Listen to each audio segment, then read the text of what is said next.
मैं इस पे बात करूंगा।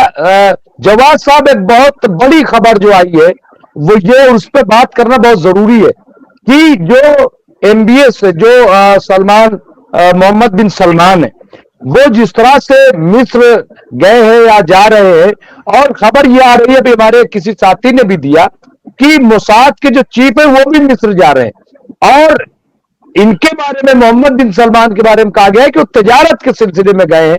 सवाल ये है कि इस वक्त की ये मीटिंग क्या क्या मानी रखती है? क्या ये इसलिए है कि किसी तरीके से जंग को रोका जाए, क्योंकि अमेरिका इस वक्त नहीं चाहता कि जंग बढ़े, हालात खराब हो, क्योंकि इलेक्शन पीक पर है, ये वजह है, या कोई और पॉलिसी बन रही है कि जिस तरीके से अभी ईरान के वजीर खारजा और सऊदी अरब के वजीर खारजा से मुलाकात हुई?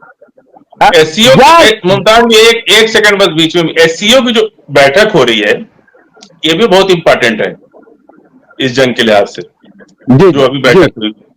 मैं उस पर बात जवाब साहब जी, देखिए मोहम्मद बिन सलमान का जहां तक ताल्लुक है, वो हमेशा से जो आपका इब्राहिम अकॉर्ड था, वो उसी को लेकर के मुझे लगता है, जहां तक वो सिलसिले की बात करेंगे, फिर से वो जो है बात उठाएंगे कि इब्राहिम अकॉर्ड के अकॉर्डिंग जो हम लोग ने बात करी थी, समझौता करा था जिसमें अमेरिका का भी इन्वॉल्वमेंट था और तमाम दीगर मुस्लिम कंट्रीज का जो था इन्वॉल्वमेंट था, और वो चाह रहे थे कि इब्राहिम अकॉर्ड के अकॉर्डिंग जो है समझौता हो जाए और जो परिस्थिति बनी हुई उससे पीछे उठ करके इजराइल चला जाए। लेकिन इजराइल को मनाएगा कौन? क्योंकि अमेरिका भी जो है वो इजराइल को ज्यादा वक्त तक रोक नहीं सकता, क्योंकि बहुत बड़ा हैवी इन्वेस्टमेंट जो बड़े बड़े इन्वेस्टर है इस वक्त अमेरिका के अंदर बैठे हुए हैं, वो अगर आप देखेंगे तो वो ज्यादातर जूस कम्युनिटी के हैं और उसी लॉबी से आते हैं जिस लॉबी से नेतन्याहू की सरकार के लोग हैं। क्योंकि लंबा वक्त जो है नेतन्याहू ने इस चीज को देखा है, being as a prime minister, जो उससे चीजें पूरी डेवलप करी, जो पूरा सिस्टम डेवलप कर रखा है, वो तो अमेरिका उनका सेंटर बना हुआ है। इसीलिए मुफ्ताज आलम साहब, इस मौजू पे तो बात हो ही रही है कि वॉर हो रहा है चीजें, लेकिन मैं थोड़ी सी और इसकी डेप्थ में ले जाना चाहूंगा आपके दर्शकों को, और थोड़ा तारीखी तौर पे भी करवाना चाहूंगा। उसका सबसे बड़ा पहलू यह मुमताज आलम साहब, दो चीजें हुई तारीखी एतबार से देखेंगे कि दो जंगे अजीम जो हैं वो यूरोप ने झेली है, इन गोरों ने झेली है, और वो जानते हैं कि इसके नतायज क्या हो सकते हैं। और अगर आप शाना बशाना या इधर उधर देखेंगे और जब तारीख की डेप्थ में जाएंगे और गहराई के अंदर जाएंगे, तो उसको आप महसूस करेंगे कि जो यहूदी थे, जो उसमें ज़ायनिस्ट थे, वो कहीं ना कहीं उसकी जड़ में इन्वॉल्व थे, और वो जानते थे अगर ये लोग यहां रहेंगे तो तीसरी जंग अजीम भी यूरोप के अंदर ही होगी, और जो तबाही उसके बाद मचेगी, क्योंकि तबाही तो हम लोग ने दूसरी जंग अजीम के अंदर देख ही ली थी, किस तरीके की तबाही थी, क्या नतायज हुए थी। तो वो अब वो वहां पर अफोर्ड नहीं करना चाह रहे थे, इसीलिए इजराइल का वजूद में आना हुआ कि अब जंग जो है वो मिडिल ईस्ट के अंदर लड़ी जाएगी, हम अफोर्ड नहीं कर सकते। इसीलिए इजराइल को भेजा, उनकी पैसे से सैनिक मदद और तमाम तरीके। अमेरिका मदद क्यों कर रहा है, यूरोप मदद क्यों कर रहा है? उसका सबसे बड़ा बेसिक रीजन है कि अब यूरोप और ये गोरे जो है ये जंग अफोर्ड नहीं कर सकते, खास तौर पे अपनी सरजमीन पर, इसीलिए इनको डाला गया जंग। और अच्छा, आप देखिए, बड़ी हैरानी की बात है कि पूरी दुनिया के ऊपर पेंसिल से और पेन से जो है सबकी बाउंड्रीज बना दी। अरे भाई, पहले ऐसे थोड़ी था, आपने लाइन खींच दी, हाँ तुमको जॉर्डन चाहिए ये लो, तुम्हें गोला बना के खाना बना के दे दिया, तुमको अच्छा सऊदी अरब चाहिए तुम ये ले लो, तुमको इराक चाहिए तुम ले लो, तुमको ईरान चाहिए तुम ले लो, तुमको हिंदुस्तान चाहिए तुम ले लो, हिंदुस्तान पाकिस्तान चाहिए ले लो, नेपाल चाहिए ले लो। पूरी दुनिया के ऊपर इन्होंने कैचियां चलाई हैं, पूरी दुनिया के ऊपर इन्होंने पेंसिल चलाया, वो भी बच्चों के तरीके, जिधर जिसका मन चाहता था चला देता। पता नहीं किस तरीके से ये तकसीम करा गया, पूरी दुनिया को कैद करा के पिंजरे पर। अच्छा, उस कैद करने का रीजन भी सुनिए और गहराई के अंदर, बड़ी इंटरेस्टिंग बात। ये जो दुनिया के अंदर निजाम है साहब, सो कॉल्ड जो बैंकिंग निजाम है, सबसे पहले इसको उजागर करो और इसके ऊपर दो चार चीजें ऐसी थोप दो, वो होता नहीं है कि किसी गलाजत के ऊपर आपने सोने और चांदी का वर्क जो है वो लगा करके लोगों के सामने पेश कर रहे हैं, लेकिन असल में उसके अंदर है गंदगी। ये जो गंद है, ये जो निजाम है, ये इसको जो है बड़े अच्छे तरीके से मीडिया के अंदर प्रेजेंट करो कि देखो हमने सो कॉल्ड डेमोक्रेसी, जिसको हम बार बार जिक्र कर रहे हैं, इस तरीके से होगी, दुनिया को ऊपर दो, उसके साथ बैंकिंग निजाम दो, उसके बाद अपने रूल्स दो, सेफ्टी सिक्योरिटी की बातें करो, और इसी के चक्कर में बड़ी बड़ी नारे बकारना है, बोलना है जाकर के पूरा एक यूएन जैसे यूएन बनाया गया है, ढकोसलेबाज लोग का वो अड्डा है, और उससे ज्यादा कुछ यूरोपियन कंट्रीज में जाके, हाँ जबानी जमा खर्च तुम्हें जितना दहाड़ना है तुम करो, ठीक है, लेकिन हम इससे बढ़ करके हरकतें करेंगे। इंसानी तारीख के अंदर अगर आप देखेंगे तो सबसे ज्यादा जो इसकी चपेट में लोग आए, जो जंगों के चपेट में आए, चाहे मुल्कों की चपेट में आए, तो सो कॉल्ड यही निजाम के चक्कर में। अच्छा वो क्या है, उसका क्या है, डर और खौफ किस बात का है, उसके ऊपर लोग चौड़ दौड़ेंगे। पूरी मुस्लिम उम्मा के ऊपर या मुसलमानों के ऊपर जो तरीके की चीजें आके खड़ी हुई हैं कि जो सो कॉल्ड जो इनका वर्ल्ड को कैप्चर करने का जो सिस्टम है, उसकी धीरे धीरे पोल खुल रही है। उसका जो जो झूठ का पुलिंदा है, उसकी धीरे धीरे लोग पोल खोल रहे हैं। सोशल मीडिया का जमाना है, चीजें लोग आ करके अवेयरनेस की बात कर रहे हैं।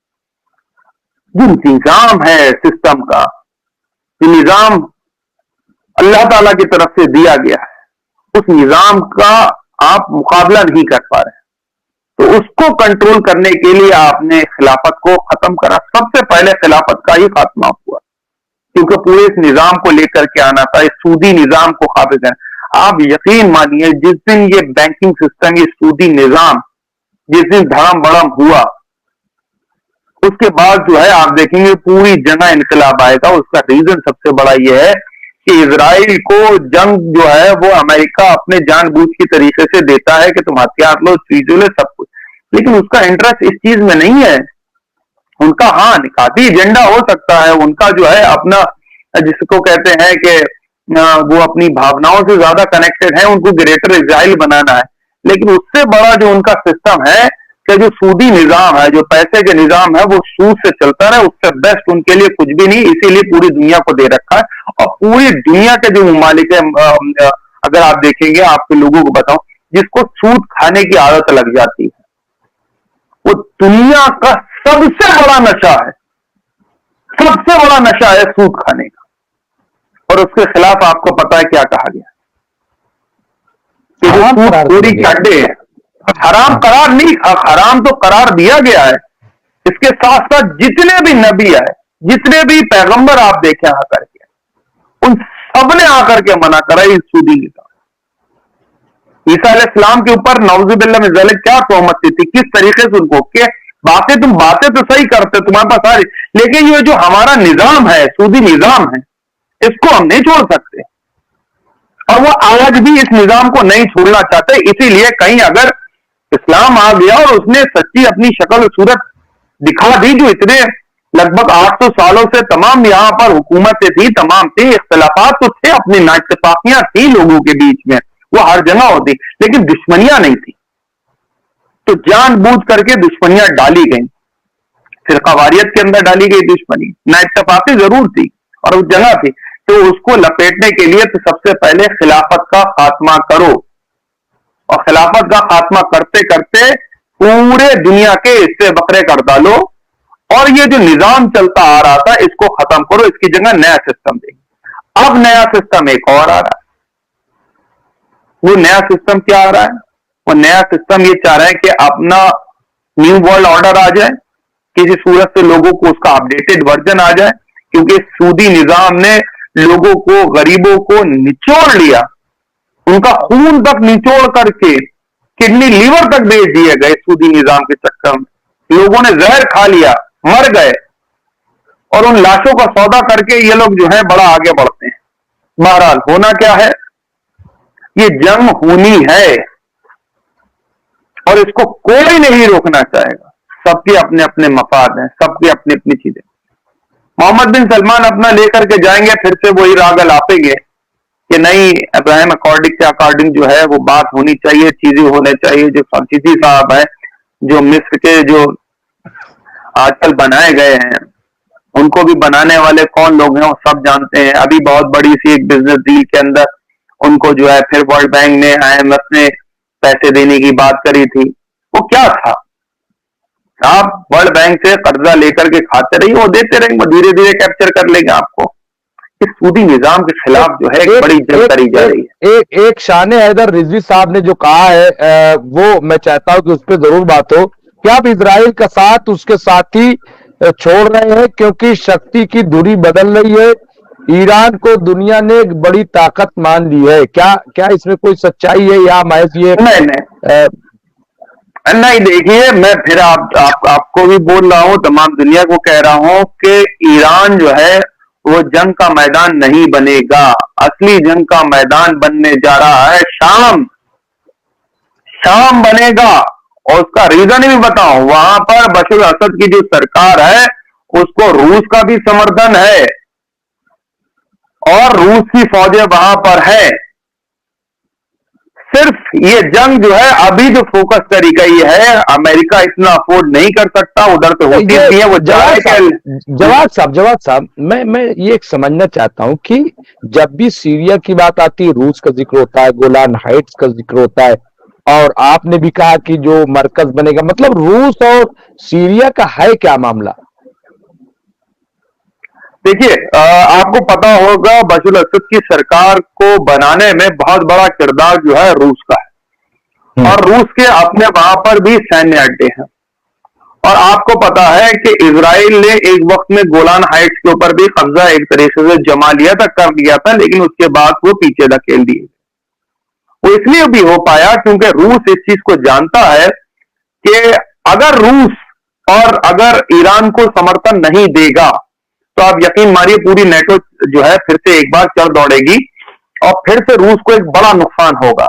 इसीलिए रूस, आप देखिए, और रूस के अंदर जो दीगर मुस्लिम जो कंट्रीज मिली हुई है, चाहे आप देखेंगे जा करके उधर से जिस तरीके से रूस के हिस्से बकरे करके देखे गए, तोड़े गए, तो वो जो समर्थन मिल रहा है, जो सैन्य समर्थन मिल रहा है रूस को, वो भी नहीं मिलेगा। तो एक छोटे से मुल्क की शक्ल में जैसे रूस था वो फिर से हो जाएगा। लेकिन पुतिन ने बहुत बड़ा एक मास्टर स्ट्रोक मारा है। जितनी और मुस्लिम और कंट्रीज थी वहां पे, उन सबको फिर से उसने जो है वो जोड़ा है, जोड़ करके एक बड़े रूस की, ग्रेटर रूस की, यूएसएसआर की पुरानी बातों को वो लेकर के जानता है, वो समझता भी है इस चीज को।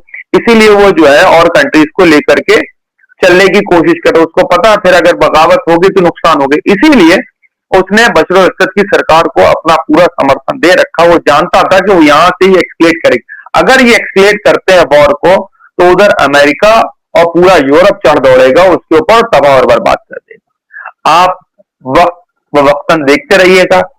ज्यादा वक्त नहीं बचा। मैं आपको और भी बता दूं, अब ज्यादा वक्त जो है वॉर के अंदर एक्सक्लेट होने का नहीं बना। आज नहीं तो कल, कल नहीं तो परसों, हमको देखते देखते 1 साल गुजर गया। हम लोग कह रहे थे गाजा तक बढ़ेगी, लेबनान तक नहीं जाएगी, लेबनान तक नहीं जाएगी।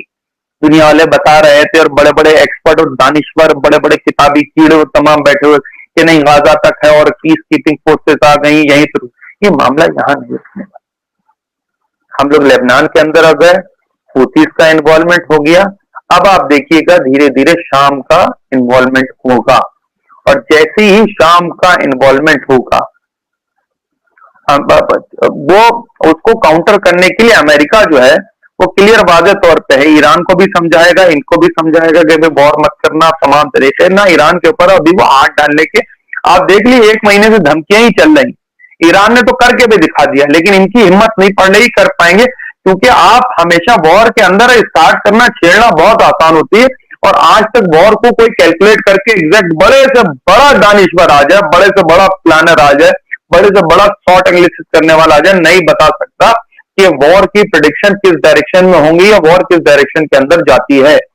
आज का जो हमारा मौजू है वो सिर्फ यहीं तक था कि भाई आज नेट अपडेट क्या है या वॉर के अंदर होने क्या जा रहा है। ठीक है, आने वाले वक्त में रूस की एंट्री होने जा रही है। अभी तो इनडायरेक्टली दिख रही है, आने वाले वक्त में आपको डायरेक्टली दिखेगी। और जब रूस की एंट्री होगी, हो सकता है ईरान से पहले हो सकता है ईरान से पहले हो, शाम की तरफ हो, और लेबनान से फोकस करते करते बॉर्डर लगता है, कहाँ एक्सलेट करेगी वहां जाएगी, और वहां के बाद जाकर के रूस का इन्वॉल्वमेंट डायरेक्ट हो जाएगा। फिर नेटो के अंदर बहुत से देश जो हैं यूरोप के, वो अपनी पोजीशन वाजे करेंगे। मुझे लगता है कि उसके अंदर भी बहुत सी कंट्रीज जो है वो न्यूट्रल रहेंगी। और भारत के हवाले से मैं आपको बता दूं कि इंडिया के अंदर जो इंडियन पॉलिसी है वो मुझे जहां तक अब जो लग रही है क्लियर होते होते कि वो न्यूट्रल रहेगी, वो न्यूट्रल पॉलिसीज को जो है वो अपनाएंगे। और वही रहेगा कि भाई तुम्हारा अपना खुद की वॉर है, शायद धार्मिक वॉर है, हमारा कोई लेना देना नहीं, हम जो है अपना पानी पहुंचाते रहेंगे, हम लोगों की मदद करते रहेंगे, हम जो है लोगों को खाना कपड़ा और पानी सप्लाई करते रहेंगे। अगर इजराइल के ऊपर कोई बात आएगी तो हम इजराइल के बारे में बोलेंगे, उसके बाद अगर कोई फलस्तीन के साथ हुआ होगा तो हम फलस्तीन के साथ भी बोलेंगे। मैं ना इधर रहूंगा ना मैं उधर रहूंगा। तो मुझे जो अभी तक परिस्थिति समझ में आ रही है कि न्यूट्रल रहने की आ रही है। हाँ, जो पाकिस्तान का मुद्दा उनका अपना चल रहा है वो भी डाली हुई चीजें हैं हिंदुस्तान पाकिस्तान के बीच में, यही इन अंग्रेजों के द्वारा डाली हुई है। वो उसी के ऊपर कश्मीर के मुद्दे को लेकर के अपनी बयानबाजी चलती रहेगी, छोटी मोटी घटनाएं हो जाएंगी, छोटी मोटी एक वॉर भी हो जाएगी, उसको कंट्रोल भी करा जाएगा, क्योंकि दोनों कंट्रीज और तीनों कंट्रीज जो है वो न्यूक्लियर कंट्रीज एक दूसरे। हाँ, बगैर इसके वॉर करना, हाँ हथियारों की बस पुराने हो गए, टेस्ट कर लो, लड़ाई झगड़ा कर लो, एरिया को लेकर तुम वापस। अब देखिए कश्मीर का मुद्दा क्या है, 70 साल हो गए, ना वो इधर से ले पा रहे हैं, हम नहीं ले पा रहे हैं, और ना उधर से वो भी ले पा रहे हैं। फिर कौन रहा है? आम आवाम। तो यहाँ का सिस्टम ऐसी रहेगा, बस छोटी मोटी अपनी चलते रहो, अपनी राजनीति भी गर्म कर लो। उधर वाले लोग भी जो है वो अपनी राजनीति अपने मुल्क के लोगों के आवाम को बेवकूफ बना रहे, और इधर वाले भी बनाते रहते हैं, वो ये चलता रहे, वो कोई बड़ी बात नहीं। न्यूट्रल रहेगा हिंदुस्तान, और उसके बाद जंग जो है वो मिडिल ईस्ट के अंदर, यूरोप भी कूदेगा। तुर्की जो है वो बहुत जल्द हो सकता है उसको जो है ये बिल्कुल जो है निकले, कहेंगे भैया तुम नेटो से बाहर हो, और तुम्हारे नेटो के अंदर नहीं, तुमने खिलाफ वर्जी करी है, नेटो का उल्लंघन करा है, जो अधिनियम है, तुम बाहर हो। और तुर्की को भी लपेटेंगे। तुर्की को ऐसा नहीं कि नेटो का मेंबर उसको छोड़ देंगे, बड़े अक्लमंदी तरीके से उसको बाहर निकालेंगे कि तुमने बड़ी खिलाफ वर्जी कर दी है, नेटो की जो करारदाद है उनका उल्लंघन कर दिया है, तो हम चाहते हैं बाहर आ रहा है, तो उससे पहले उनको लपेटेंगे। ईरान की तरफ अभी एकदम से इतनी जल्दी नहीं जाए, जो मेरा असेसमेंट है। आप नाइतकाफी जाहिर कर सकते हैं और दानिश्वर लोग अपनी नाइतकाफी जाहिर कर सकते हैं, ये मेरा अपना पर्सनल असेसमेंट है जो मैंने रखा आपके सामने। नहीं बिल्कुल। तो यहाँ पे असलम लवारे साहब लिख रहे हैं, जवाद साहब अमेरिका यूरोप की पॉलिसी तलवार के ताल्लुक से जो एनालिसिस कर रहे हैं यकीनन बेहद मुशाहिदे वाला है। वाह जवाद साहब, क्या जायजा है, वाह जनाब वाह। तो ये इसके अलावा फिर उन्होंने लिखा कि जनाब से ये जवाद साहब यकीन जानिए, बस आपको सुनते हुए कितना अच्छा लगता है, और हम बड़ी संजीदगी से आप लोगों को सुनते हैं, यकीनन सुनने की काबिल बात है। और भी बहुत सारे लोगों ने इस बात का जिक्र किया है। तो बहरहाल मैं फिर किसी वक्त और बात करूंगा, खास तौर से जो इजराइल के अंदर की बातें, क्योंकि इजराइल के अंदर क्या हो रहा है वो उस पर बहुत कम डिस्कशन हो रहा है, क्योंकि इजराइल के अंदर बहुत तूफान मचा हुआ है। जिस तरह से लोग वहां से भाग रहे हैं, और जो बंकर में रह रहे हैं उनकी जिंदगी क्या है, और जो वहां के कारोबार है वो पूरी तरीके से कोलैप्स कर गया। वहां पे जो पूरा एक इकोनॉमिकल जो सिस्टम है वो चरमरा गया है। तो उस पे भी हम एक छोटी सी अपडेट और दे दो अगर चाहिए, 10-15। देखिए कभी इजरायलियों ने उसको अपना फाइनेंशियल कैपिटल या फाइनेंस का गवाड़ा जो है ना वो इजराइल को बनाई नहीं। उसके लिए उनके पास अमेरिका है, जो बड़े बड़े इन्वेस्टर है, इन्वेस्टमेंट है उनके अमेरिका में और यूरोप में ऑलरेडी इन्वेस्टमेंट है। तो वो यहाँ पर कभी बिजनेस टॉक या बिजनेस चीजें करने नहीं आए हैं। उनका सिर्फ एक ही एजेंडा है, वो सिर्फ लाए गए हैं जानबूझ करके कि उनको अपना ग्रेटर इजराइल बनाना, और थर्ड वर्ल्ड वॉर जो है यूरोप के अंदर, अमेरिका के अंदर और कहीं ना लड़ी जाए। अब जो तीसरी वर्ल्ड वॉर है वो सिर्फ जो है मिडिल ईस्ट के अंदर लड़ी जाए, वही अफोर्ड कर सकती, क्योंकि इस वक्त मिडिल ईस्ट के पास पैसा भी बहुत है, नेचुरल रिसोर्सेज भी बहुत ज्यादा है, और अब तो धीरे धीरे उनके पास सारी चीजें भी आ गई, वेपन्स भी आ गए, चीजों भी। ये सब अमेरिका की ही वेपन्स है, यूरोप की ही वेपन्स है जो अपने लड़ करके खत्म करे। नहीं बिल्कुल। तो बहुत बहुत शुक्रिया सैयद जवाद साहब आपका कि आपने बहुत अच्छा एक तज्जिया किया और काफी देर तक हमारा ये प्रोग्राम चला।